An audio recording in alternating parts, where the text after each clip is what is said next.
Greetings, fellow moviegoers, and welcome to Movie Central, the place to talk about movies, TV shows based on movies, toys based on movies, games based on movies, and rides based on movies. I'm your host, Mr. CCS, and this is my pet gorilla, George.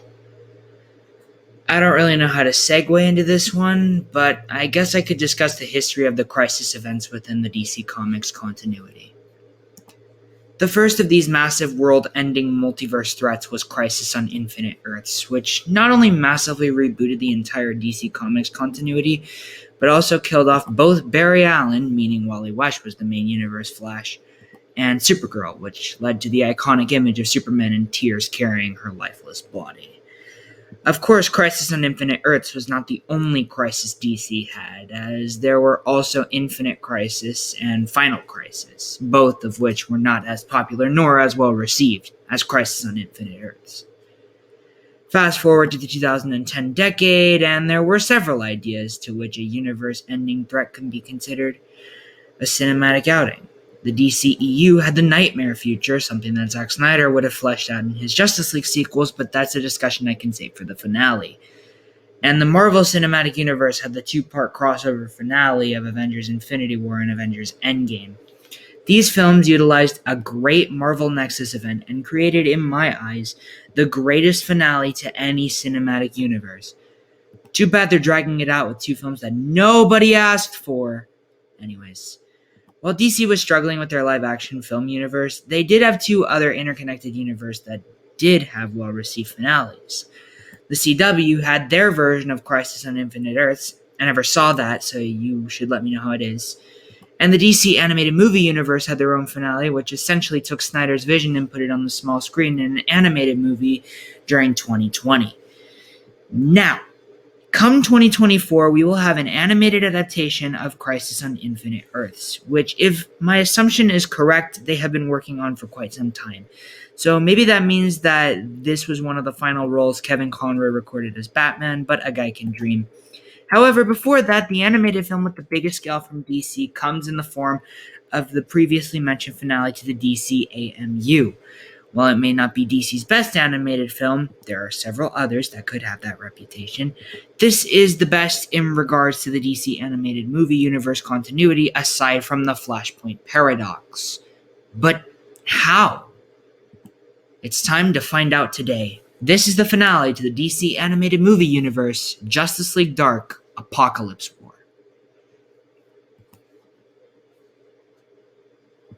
Culminating in a 6-year journey that began with Justice League: The Flashpoint Paradox in 2013, Justice League Dark: Apokolips War finds Earth decimated by intergalactic tyrant Darkseid, voiced by Tony the Candyman Todd, which has devastated the heroes. Now the remaining bastions of good, the Justice League, the Teen Titans, and even the freaking Suicide Squad, among many others, must regroup to strategize and take the war to Darkseid to save the planet and its surviving inhabitants in this epic finale that will forever end the DC animated movie universe. Like I said, this is the DC animated movie universe's best film after Flashpoint. Not only does it wrap things up, but it also flows and moves like a film seen on the big screen. It's got tension, it's got stakes, and it's got emotion. It has a lot of things that people don't really look for in a comic book movie, let alone an animated one. This is why I have a ton of respect for the DC animated movies. However, while I have given this film praise left and right, I need to break down why this movie is as good as it is. Before I dive into the main analysis, I need to mention how this movie connects to the broader story. It connects to Justice League War, the first film in the franchise, as Apokolips invaded Earth then, and it does now. It connects to Justice League Dark and Constantine, City of Demons, as John Constantine is a primary character in this film, and it connects to the death and return of Superman, as Doomsday was sent by Darkseid and Cyborg Superman was one of Darkseid's acolytes. It's a sequel to so many projects that it's unbelievable that this is the most interconnected superhero cinematic franchise next to Marvel I have ever seen. It's ridiculous that the live-action DC films haven't been this interconnected, but that the animated films and shows have done it twice now. It's a sad day when that happens, really. Anyways, let's move on to my main analysis because I have quite a few things to discuss here. Let's start with the characters.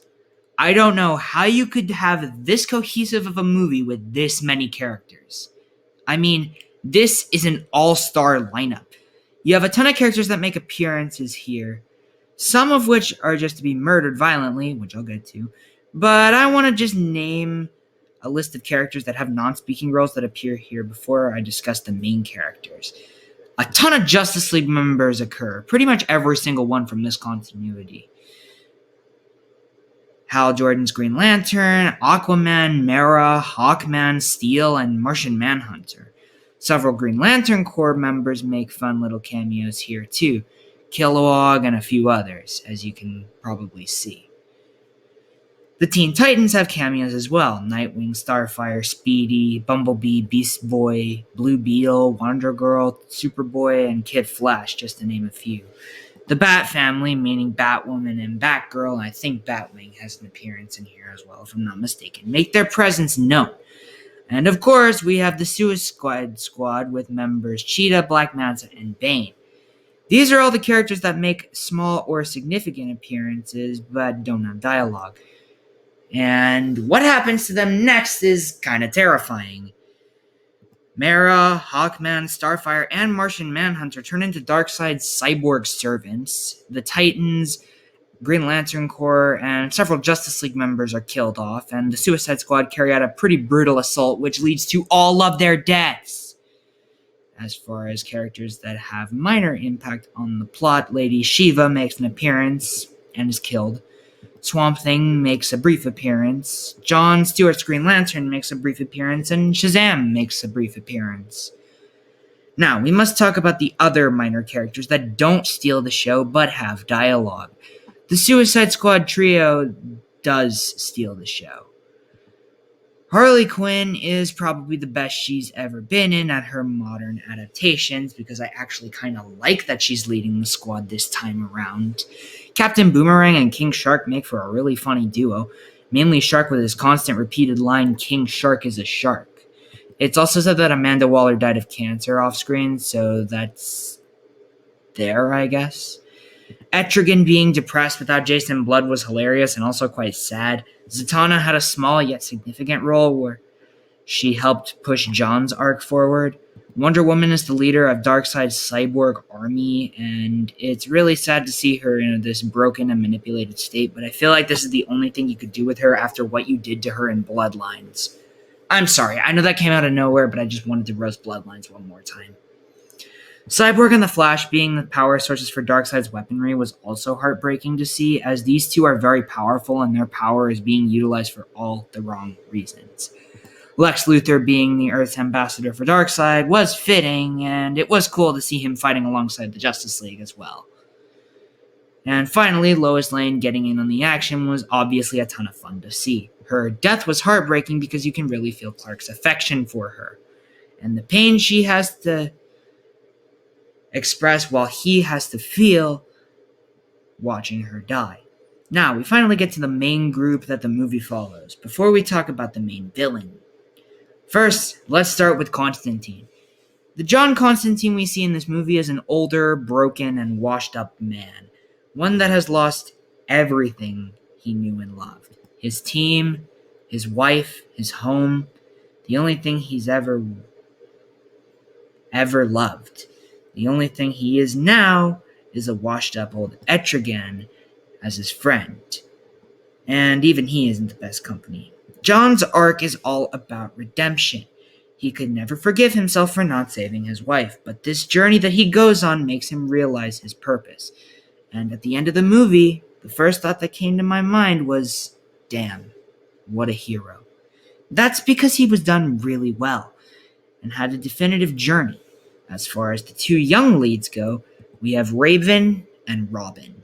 Robin is also older and broken. He watched the Titans fall. He watched his brother get killed, forcing him to use the Lazarus Pit. His father is Darkseid's lieutenant, and he is forced with the burden of leading the League of Assassins. Thanks, Raish. You really feel for Damien as he's matured and changed drastically from who he once was, and his noble sacrifice to save his father, despite some very harsh comments made by a brainwashed Batman, really got me. He was revived, but it was still a meaningful scene. You also really felt the love he had for Raven, which is only embraced when they finally get together at the end. Speaking of Raven, her struggle is greatly felt too, as Trigon is constantly bugging her within the crystal that she has on her head. And like Damien, she also watched the Titans die. The burden she had to carry was too much for her that she almost took her own life, until Superman intervened and became her only friend and father figure in this time of crisis. Throughout the film, she's constantly struggling with Trigon and the horrifying world around her. But she's strong enough not to break, that is until Damien is majorly injured by Darkseid when she finally lets loose and unleashes Trigon. I'll discuss what that means to the plot in a minute, but what happens is that all of her weight is finally released and she's allowed to confess her love to a dying Damien, which saves him and turns her cloak white. Hey, that's a Titans of 3 reference. It's a comic reference too. I don't know why I said that. Again, at the end, these two finally become a real couple, and that makes both of their journeys feel like they met something. And that is a praise I can give both of these two. They had great arcs and great conclusions to said arcs. So again, well done. Finally, we have Superman. The opening of the movie is Superman attempting to lead the Justice League against Darkseid's army. However, they are ambushed upon arrival on Apokolips. While Darkseid kills a lot of them, some escape and some he keeps alive to torture. Superman was one of them. As a matter of fact, to make sure Superman can't use his powers, Darkseid injects liquid kryptonite into the Man of Steel, which gives him a gnarly tattoo of the House of El insignia and is slowly killing him. As said previously, Superman takes Raven under his wing as a surrogate daughter, and when we see him again, he's clearly very disheveled. His eyes are green, his hair is graying and longer, and he has a bushy beard. When fighting, he's forced to use, of all things, Lex Luthor's power suit, which does give him an advantage in battle. When Trigon is freed, the spirit of the demon plunges deep into Superman, which cures the kryptonite poisoning, but also turns him into a monstrous demon figure, which is only saved by Superman's love for Lois, after watching her die. Only then is he restored to his former glory, with his red and blue suit blemishing, his beard shaved, and his hair cut. I get goosebumps watching it happen, and it feel happy when he finally lets loose on Darkseid and just beats the ever-loving crap out of him. God, it was so good seeing Darkseid not only get his comeuppance, but Superman finally dishing out some sweet, cold revenge, which is unique for the Man of Steel. Now, we have to talk about Batman, and this is probably the most violent version of Batman I've seen in anything. I have not read Dark Knight's Metal. I refuse to read Dark Knight's Metal. Don't ask me to read Dark Knight's Metal. The end. Anyways, remember when I said Darkseid tortured the Justice League? Well, Darkseid took Batman, the smartest of the League, placed him into an electric chair, and on top of all that, interrogated him, electrocuted him, tortured him, and of course, well, turned him into a tyrannical dictator and lieutenant that many people, myself included, have decided to call Lord Batman. And this is a version of Batman who doesn't hold back. It's told that with this form of brainwashing, he killed the Joker. I wonder how many other of his villains he killed. He's also responsible for carrying out Darkseid's most brutal mass murders, such as the Green Lantern Corps. And just to kick the heroes while they're down, he insults his own son. Yeah, that's kind of harsh. Thankfully, because he's Batman, he does break free from all this madness and does join the League again. This is how you can turn Batman evil, have him kill, and be absolutely ruthless and not mindlessly and violently crap all over him. This is how you do it, and this is what they can do if they were to make an evil Batman again. I doubt it, but this is how I would do it. That's all there is to say. Finally, we get to the villain. Darkseid is a huge improvement over his lackluster appearance in Justice League War. He was scary, he was ruthless, and he was pure evil.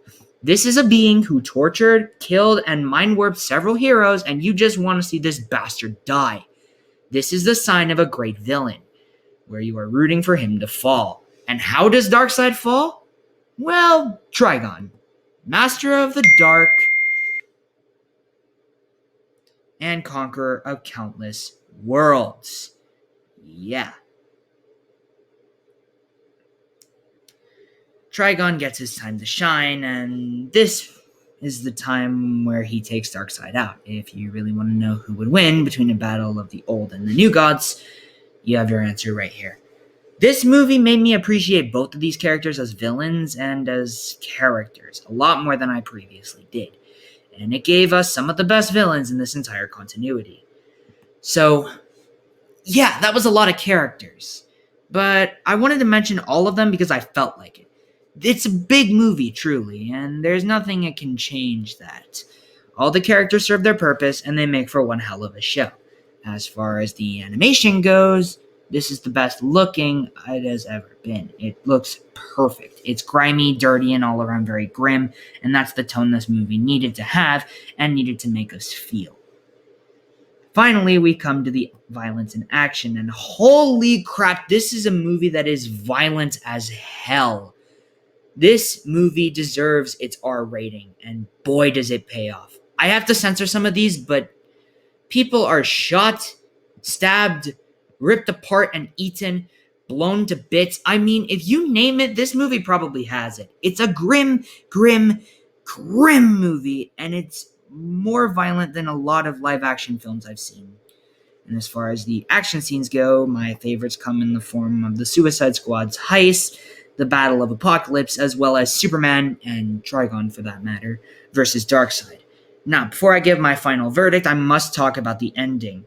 Though the heroes stop Darkseid, the world is still falling apart. So with that, John Constantine asks the Flash to reset the timeline like he did in Flashpoint, to make sure something like this won't ever happen again. And that's what happens. The Flash resets the timeline again, and the world disappears. Raven and Damian are a couple, Corey comforts Dick, and Batman, Superman, Wonder Woman, Constantine, and all the other heroes look on as their world perishes. This is the most bittersweet and heartfelt ending I have seen from a DC animated film, and it really comes out on top. So, yeah, this is not only a worthy finale to the DC animated movie universe, but also one of DC's best animated films and one of their best films, period. I recommend you watch the franchise to get a full taste of this world, and when you finally get to this one, prepare yourself for something dark. This movie gets a 10 out of 10. Unfortunately, the world being reset by the Flash and the DCAMU is also affecting our world, and in a matter of a week, it's going to be destroyed. So I have to get my affairs in order and review one final film from DC before the universe is completely reset. And I've chosen that film to be Zack Snyder's Justice League. With that said, my name is Mr. CCS, this is Movie Central, and that, my friends, is a wrap. See you next week.